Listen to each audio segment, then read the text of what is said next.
ちょっと皆さん聞いてください。もうオーストラリアにムカつきました。私はもう無理ですというのもですね、何にムカついてるかというと、オーストラリアの配送事情がひどすぎる件についてです。なんとですね、もう何が起きたかを先に言ってしまいたいんですけど、 Amazon で私が注文していたものが今朝盗まれたんですよ。いやー、なんか結構ショックで、いや結構ってか普通にショックで、なんかちょっと安い、なんですかね、こうなんか洗剤とか生活用品だったらいいんですけど、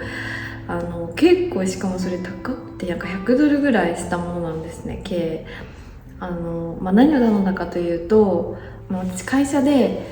四半期に1回こう頑張った人に表彰するみたいなのがあって、それにねこう選んでもらえて、こんな感じで好きなものを買っていいっていう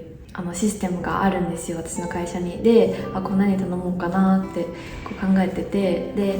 私は Vlog のね撮れる用のカメラを買ったんですね。あとそれに必要な SD カードと、あと SD カードからパソコンに転送するセンダ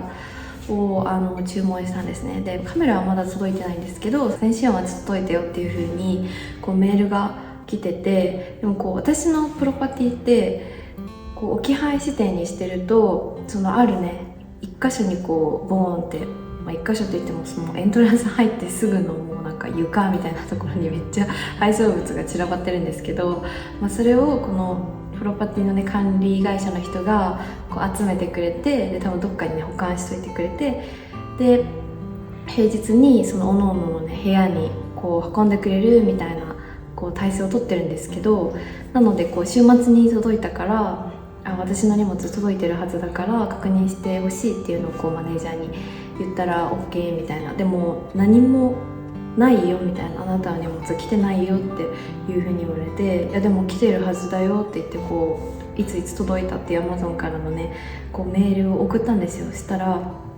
いやでも来てないみたいな。で防犯カメラチェックするねみたいな。でこうチェックしてくれたら、なんとこちらです。いやunfortunately じゃなくて、でしかも聞いたらこのプロパティの人じゃないみたいで、だからこう多分、しかも早朝来てるのももうそれを狙って来てるとしか思えなくて、で多分こう、ね、オートロックがこう解除されたタイミングでこうスッと入って盗んだんでしょうね。いや本当にムカつきますね。いやその盗んだ人にもムカつきますけど、なんかそういうのはもう、なんか起きるしょうがないじゃないですか。盗む人って別にどの国にもいるし、もう私がもう何にムカついたかって、このオーストラリアの配送事情にねもうムカついてるんですよ。いやもう何ですかね、その今回だけじゃないんですよね、実を言うと配送関連でちょっとムカつき事件が起きたっていうのが、なんか今回の件に関してはまずそもそもなんで配送業者をこうエントランスに入って、もうなんか3歩歩いたぐらいのところに置き配するんですよ。なんかそのもうちょっと進んだ先にこうポストですね、各部屋のポスト郵便物をこう置く場所みたいなのがあって、いやそこに置いてくれたらいいのに、もうちょっと安全じゃないですか。私誰の荷物だって分かるし、その部屋番号の近くに置いてあったら。なのにこう本当にもうはい盗んでくださいって言ってるかのような場所にこう置いてあるんですよ。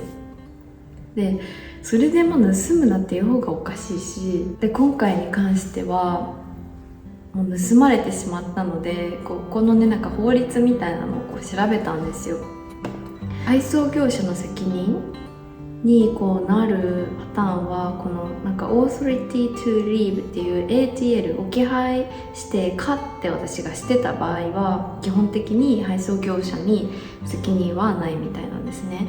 で私はこれをはいにしてたので、基本的に多分 Amazon の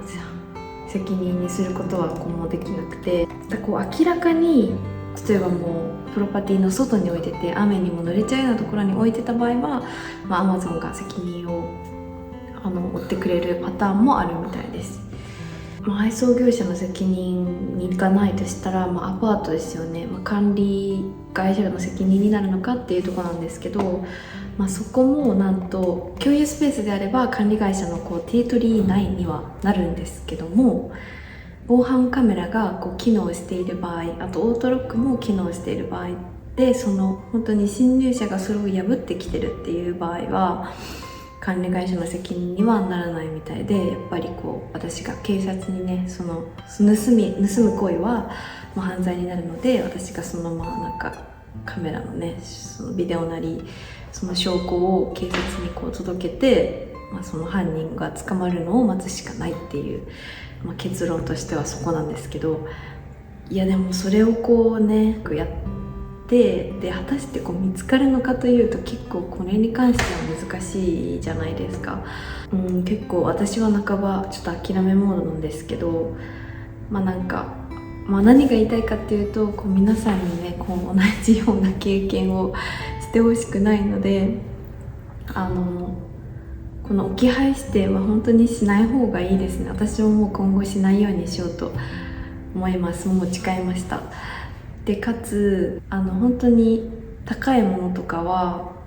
Amazon で頼むとしたら、本当にもうフェイストゥフェイスで受け取る、サインありで頼むか、もう本当にもう店頭に買いに行くのがいいですね。もう学びました。いやー、ショックですね。はい、カメラじゃなくてよかったですよねって考えるしかない。もうつらい今回はこの盗まれたっていう結構ムカつき度5ぐらい、100ぐらいの案件なんですけど、その1個前に起きたことに関してはですね、私引っ越しをしたんですけども、その時にいろいろ家具とか大きいものを頼んだんです。こっちでいう日本のニトリみたいな、安くていろんな生活用品が買える、K マートっていうお店があるんですけど、例えば日本で頼んだら例えばベッドフレームとかベッドマットレスとか他その他キッチン用品とか頼んだものが1回で来るじゃないですか、梱包されて。でも稀になんですかね、例えば何個かに分かれてくることもあるかもしれないですけど、もう日本で育った、弊害と言ってもあれなのかという、便利な、国で育った私は、そう思って注文したんですよね。でそしたら本当に全部向こうの都合で配送してくるんですよ。なんで多分その商品によって倉庫が違うのか、多分その人たちがこれとこれ詰めれるからって言って詰めて送って詰めて送ってみたいな。で計5回ぐらいに分かれてきたんですよ。で配送日もバラバラだし、でしかも雨が降ってたんですね、ある日。でしたらもう段ボールもシワシワで、本当に持ち上げたら物が出ちゃうみたいな弱さ、脆さ、梱包も雑なんですよね。前住んでたアパートがエレベーターがなくて、で、3階に住んでたんですけど、全部階段なんですよ。でもうすごい重いマットレスとかもそこに届いたから、もちろん持っていけないじゃないですか。でその配送業者の人も部屋の前まで持ってきてくれるわけじゃないから、それもエントランスにボーンって置いてあって、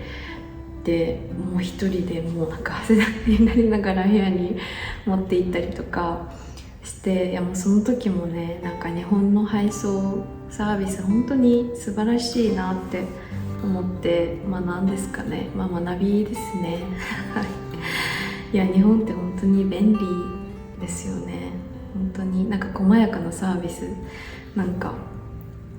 私が気づかないようなところも日本の多分サービスって考慮してくれてるから、こういうサービスが便利なことだったんだっていうことすらも気づかない。例えばじゃあ本当にさっきも言った通り頼んだらそれが全部いっぺんに来るってことも当たり前じゃないんだなみたいな。でそれ普通に当たり前って思うし、いや配送業者としても楽だからそっちの方がいいんじゃないかなとかも思いますけど、本当にとりあえずオーストラリアの配送事情が、ひどすぎて本当にオーストラリア嫌いになりましたっていうお話でした。どうなんでしょう、他の国のそういった事情も興味があります。なんかもしそういう似たような経験がある人がいたらぜひシェアしていただけたら嬉しいです。私も多分慰められます私だけじゃないんだって。はい、いやでももう SD カードに関しては返ってこないのでまた買うしかないですね。しょうがないですね。でもその分心は広くなりました。もうなんかちょっとやそっとなことではなんか怒り狂ったりとかしないですね。ちょっと話がそれたんですけど、こんな感じで私の聞いてほしい話をね聞いてもらうっていうだけの動画なんですけど、結論として、皆さん私と同じようなねこう二の舞を踏まないように何かを配達したい時は必ず置き配にはしないでフェイストゥフェイスにすることをおすすめします。そうするとこう配送業者のね責任になるので、それを許可してないのに勝手に置き配して、でそれが誰かに取られちゃったとしてもその業者の責任になるので、そうした方が本当にいいと思います。てな感じで今日はすごいゆるゆる動画ですが以上になります。じゃあまた次の動画でお会いしましょう。バイバイ。